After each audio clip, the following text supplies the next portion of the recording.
How's it going, you freaking awesome people? It's your boy, Danny Sir V, and I'm back with another reaction. This is the Starfield official behind the scenes episode 2, Made for Wanderers, which makes it sound like they're going to talk about a lot of exploration and that kind of stuff. And if you know me, if you watch my Twitch, which by the way, twitch.tv, Danny Sir V, if you want to be part of these live reactions or if you want to watch me do some gaming, make sure you stop over there.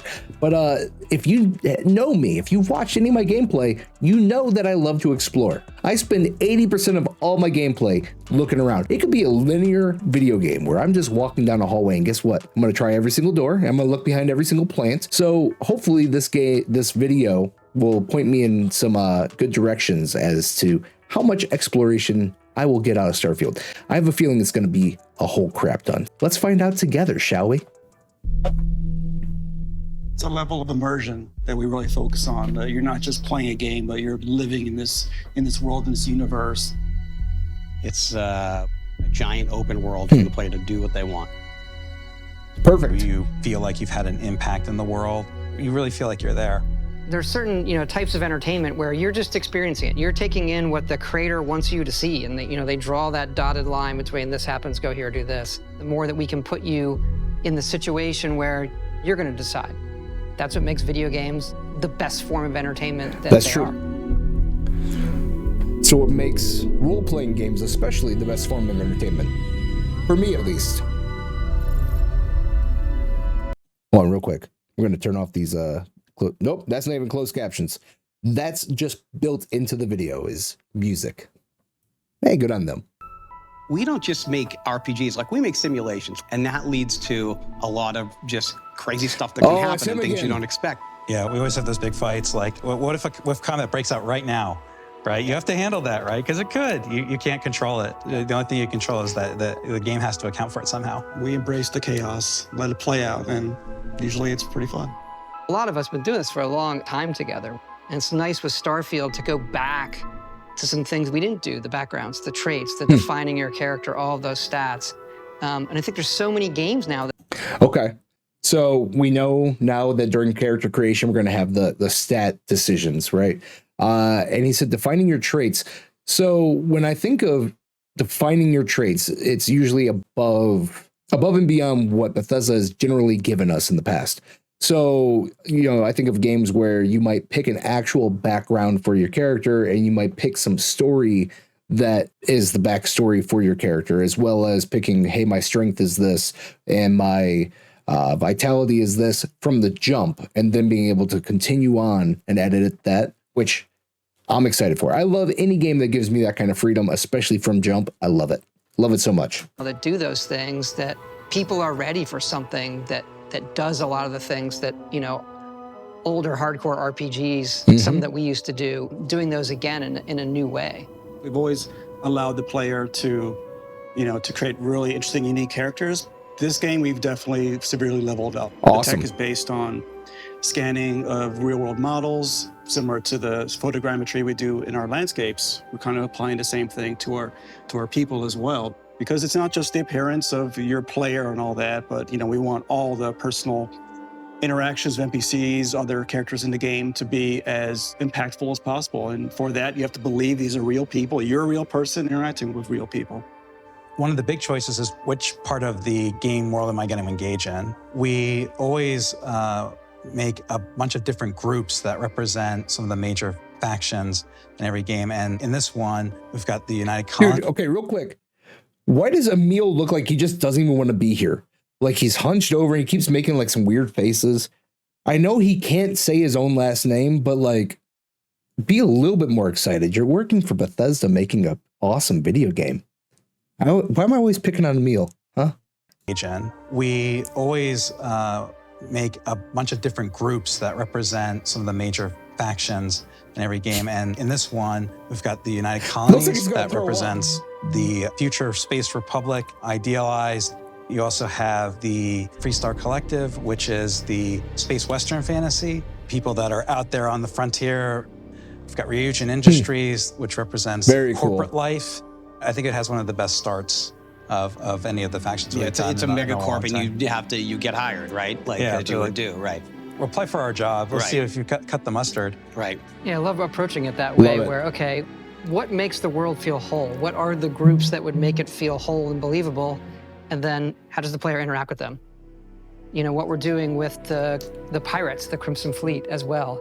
They're not just this foe, let the player join them. What does that mean? The cool thing about Crimson Fleet, you know, Okay. what if you're So that's something that I always love seeing in a video game, is giving you the choice to actually side with the quote unquote bad guys. That's something that I really wanted to see in Dying Light 2, is the option to join the Renegades. But we didn't get that kind of choice. We just kind of, we kind of get that choice, but not really. So this is cool. This is awesome. good person and you want to be a good player and you don't want to play as a bad guy, you can side with the pirates or you can report back your superiors and be like basically space cop type of thing. So it lets you be a good person and still play with the bad guys. I think that's really cool too. It seems like no matter what cool. story we write, the one the players tell themselves is the one that they think about and love the most, and the companions.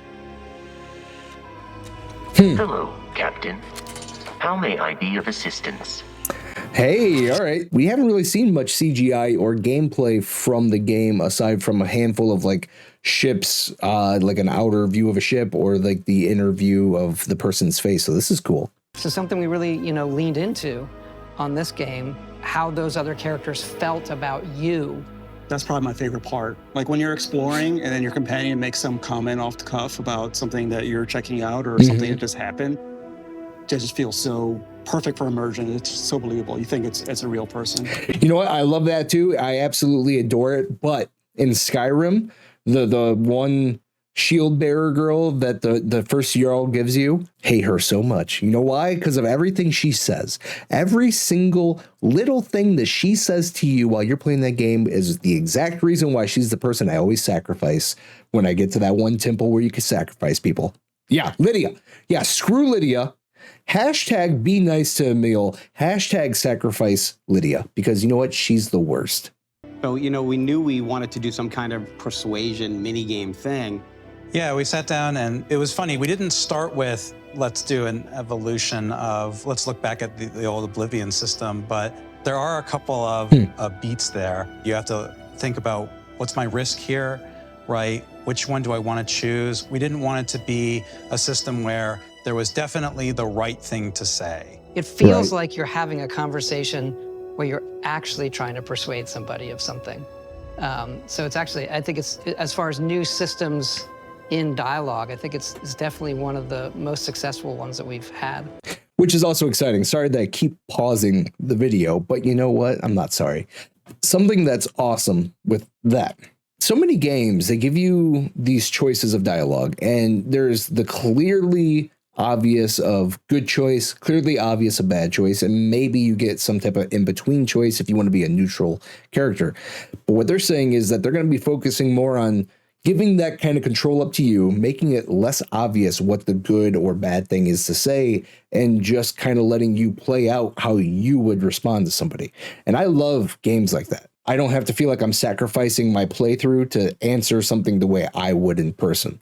Maybe I've generally been playing as a good character, but now I'm interacting with this person that really annoys me. And now it's like, well, I really want to say this bad choice, but I'm supposed to say the good choice because I'm a good guy.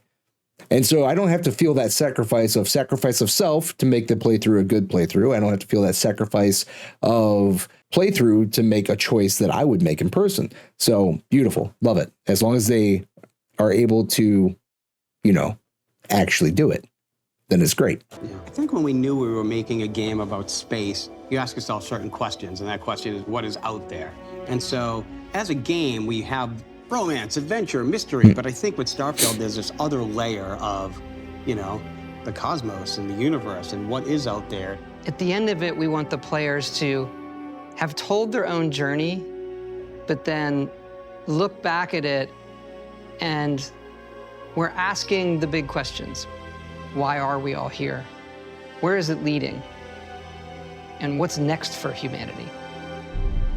All right. I don't think your game is going to make me question those kind of things, but hey, if it can, then awesome. I'm happy to play it if it can make me question all that. Bethesda has always been able to encapsulate that this is your life. You get to play it how you want to play it for the most part. I mean, I fell in love with Bethesda with Oblivion. Oblivion was my very first game that I played by them, and I played the crap out of that game. I have no doubt that they're going to nail it. I'm sure there's going to be glitches because, hey, it's Bethesda. If there's not glitches, then they wouldn't be Bethesda. But I am so stoked for this game. Of course, I want to know what you guys have to think. Please leave a comment below telling me your deepest, darkest thoughts about the video game. And of course, give the video a thumbs up. Hit subscribe if you're not a subscriber already, because guess what? I make great content like this all the time, and you should be here for it. And the number one thing I need you to do is stay beautiful, stay wonderful, and stay awesome. Have a fantastic day. Stay BWA. Bye-bye.